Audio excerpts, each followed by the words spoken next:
In the quiet moments before dawn, when the world is still and shadows stretch long, there's a whisper that often invades our thoughts. Fear.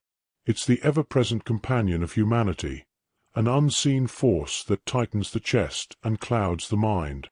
Yet, centuries ago, there existed a group of thinkers who dared to face this invisible adversary, not to conquer it, but to understand it, to transform it. Their philosophy, rooted in simplicity and resilience, offers a timeless map for navigating the labyrinth of our greatest fears. This is the story of the Stoics and their profound lessons for a world still gripped by uncertainty. Picture the ancient streets of Athens, where the hum of bustling markets mingles with the sound of sandals brushing against stone. Here, amidst the ordinary chaos of life, a philosopher named Zeno began to weave a philosophy of extraordinary power. It was not born in royal courts or ivory towers, but in the crucible of hardship. Shipwrecked and left with nothing, Zeno discovered a truth that would echo across centuries. The power to endure and thrive lies not in what happens to us, but in how we respond. From Zeno's teachings grew a philosophy that would influence emperors, slaves, and scholars alike. At its core was a bold idea. Fear is not the enemy. Instead, fear is a mirror, reflecting our deepest values and vulnerabilities. It is a teacher, waiting for the brave to learn its lessons. Let us journey to the Roman Empire, where Marcus Aurelius, the philosopher-emperor, is deep in thought. His world is one of war, betrayal, and the ceaseless demands of rule. Fear could have consumed him, as it did many rulers before him. But Marcus had a secret weapon, his philosophy.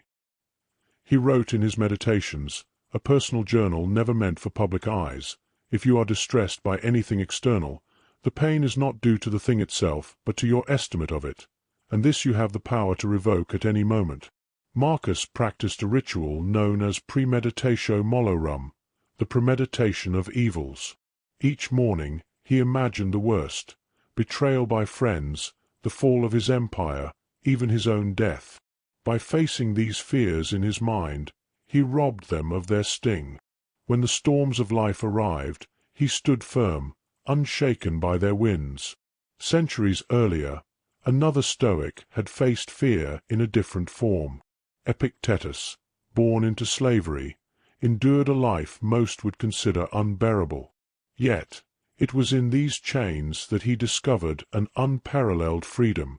We are not disturbed by things, he taught, but by the views we take of them. For Epictetus, fear was an illusion, a construct of the mind. A storm is not fearful. It simply is. Losing wealth, health, or status is not inherently terrifying. The terror comes from the meaning we assign to these events. Change the story, and you change your life. And then there was Seneca, the statesman and playwright who walked the perilous halls of Nero's court. Fear was his constant companion, yet he found a way to coexist with it. Seneca practiced what he called voluntary discomfort.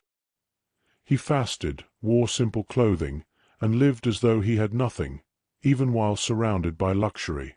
Why? To prepare himself for the inevitable storms of life. He who has prepared himself for the worst, he wrote, has robbed adversity of its power. By choosing to face discomfort on his own terms, Seneca built an unshakable foundation. The Stoics knew what many of us forget: fear thrives in the unknown. When we turn away from our fears, they grow. When we face them, they diminish. Marcus, Epictetus, and Seneca did not see fear as an enemy, but as a guide. It pointed to the things they valued most: life, freedom, integrity, and challenged them to protect these treasures without succumbing to despair. Fast forward to today, where fears of a different kind loom: the fear of failure in careers, the fear of rejection in relationships, the fear of uncertainty in a rapidly changing world.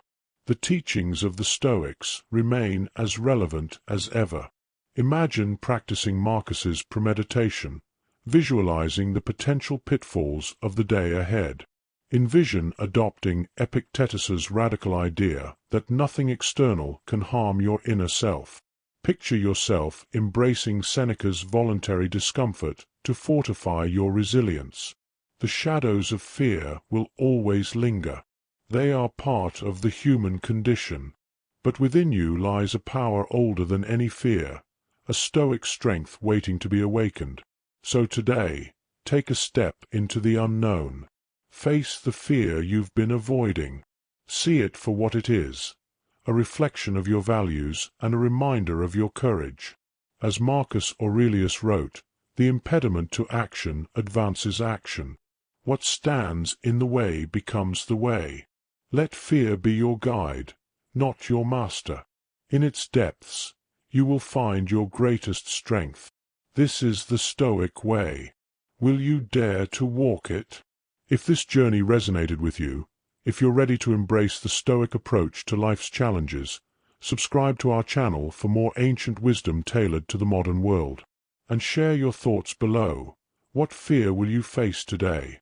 Let's continue the conversation and build a community of courage, one step at a time.